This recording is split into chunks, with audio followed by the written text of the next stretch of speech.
Good morning mga ka-rider, this is Jerry Rider Motovlog. Ngayon po ay mag-change oil na po tayo. Due date na ang ating change oil para sa ating Gummy Bear Suzuki Gixxer, ang ating ever reliable na motorcycle.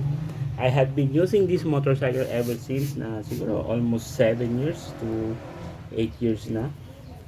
So alaga lang po siya sa change oil. So ang ating ginagamit na number 1 motorcycle oil sa mundo, ang ating Repsol Smarter 10W40 fully synthetic 1 liter. So nalalagay po natin dito sa ating Gummy Gixxer ay almost, hindi naman siya 1 liter, siguro mga maabot lang mga 900 ml lang. So yung mga natitira ay ginagawa na lang natin pang top up. So habang i-change oil ako ngayon, naisipan ko mag-check ng spark plug. So ngayon, chinek ko yung spark plug. So natanggal na natin. So eto na itsura niya. Focus. Yan. Grabe, sunog na sunog na. Hindi ko pero umaandar pa rin siya. Ito po ay ang focus. Focus. Yan, FMP Iridium.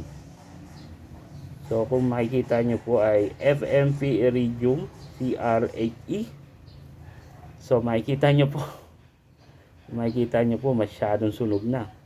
Pero gumagana pa rin siya. So very reliable tong brand na po to. Napakatindi neto ng brand na to. So napatunayan, nasubukan, at nakita po natin ng FMP Iridium Power spark plug ay matibay. Ito po siya. So ito po siya. Yan po yun. Double power po yan. Double power po ito. Isang klase ng iridium nila, no. Double power. Ibig sabihin double tip. Yan. Focus, yan. Focus. Yan. Double tip po yan, ha. So kung kayo ay magpapalit ng spark plug, make it a habit na FMP ang brand po. Kasi reliable na po to. Very talagang subok na. So ito po ay ilalagay ko ay Iridium Power. So spark plug. Iridium Power, ha. Wait lang, ha. Tingnan ko kung ito yun, no. Ito nga. Iridium Power CRE. So meron din po sila isang klase. Ito po yung spark plug Iridium Spark Triple Platinum. Triple tip. So ito po. FMP Triple tip. Pero hindi ko na muna siguro to susubukan, no. Ay mag-focus mga ka-rider. Yan. Focus, yan. So for the meantime, ang ibabalik po nating spark plug ay ang ating nasubukan na. So I think lahat naman to ay gumagana, no. So ito po siya. FMP Iridium Power. So CRE 8E, no. Yan po. So yung mga gusto rin sumubok na ito, siguro try kaya natin tong double power, no. Double power CRE. Pero parehas ba naman? Parehas naman siya. So try natin yung double power. So golden siya. So magdala na lang siguro tayo ng spare, no, mga ka-rider, para i-impisa na. So for now, ikakabit po natin to, ang ating CRE8 na double power. So lagay na natin. So sa mga gustong sumubok ng FMP Fortune spark plug, no, trusted yan, pare. Tingnan nyo naman ang itsura ng ating spark plug. Halos bulok na, pero nag-spark pa rin, ha. Sunog na eh. Grabe. Pero kung titingnan nyo mga ka-rider, talagang highly reliable tong ating FMV Iridium Power. So for now, sige, ito na lang muna ilalagay natin, no? Since ito naman yung ginamit natin. So hindi ko muna gagamitin tong double power. Pero pwede naman din to, double power spark plug. Sige, ito na lang gawin natin. I-spare na lang natin to. Dali natin to, no? Gawin ko na lang spare tong Available po to sa aming Shopee. Available sa aming Shopee at sa aming sa mga gustong bumili. Marami po to.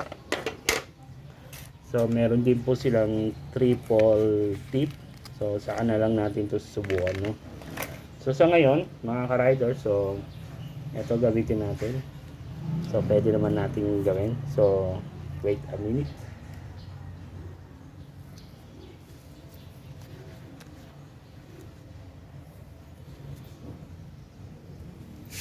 Kabit lang natin, no, mga ka-rider. Gamitan natin itong ating tools. Diba rin ko lang itong gloves natin. Medyo mahirap gumawa ng may gloves pala.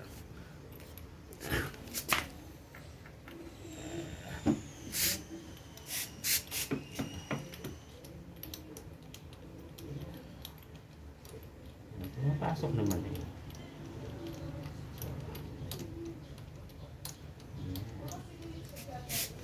Sige. Yan.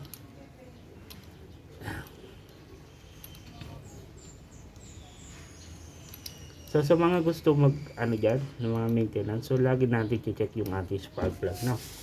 Kasi tulad yan, hindi natin akalain na ganyan nakatindi yung ating spark plug. Ganyan nakarumi. So for now,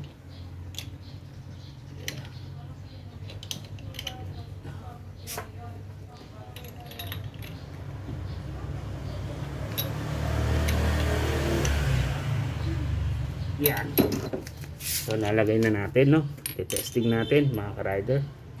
So testing natin ang ating yan. Testing natin.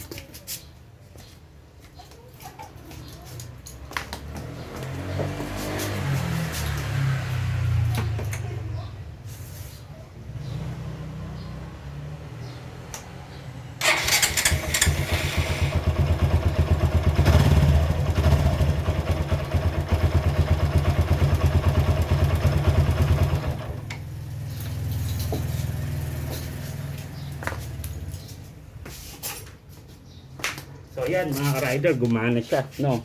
Pwede rin pong gamitin tong Fortune double power spark plugs. So trusted po to, reliable talaga. So sa mga gustong bumili dyan, bili-bili lang kayo sa ating Shopee. Available po yan. So isa po sa mga maintenance natin, change oil. Check nyo yung spark plug kung mga sunog na at maganda po ito na basic maintenance ng ating motorcycle. So sa mga gustong mag-ingat po dyan sa inyong pagra-ride, ingat lang po kayo lagi. Huwag po kayo masyadong gumamit na pala ako mga ka-rider ng double, oh. Ito yung una kong ginamit. So itabi na lang din natin to as a spare. Tapos yung itong future, itatry din natin to in the future. So lagay natin lahat dito. So again, thank you for watching. Sana may natutunan kayo na basic simple na preventive maintenance ng ating motorcycle. This is Jerry Rider. Stay safe, ride safe always. Subscribe, follow and share my YouTube channel and our Facebook page. Stay safe always, ride safe. Bye bye.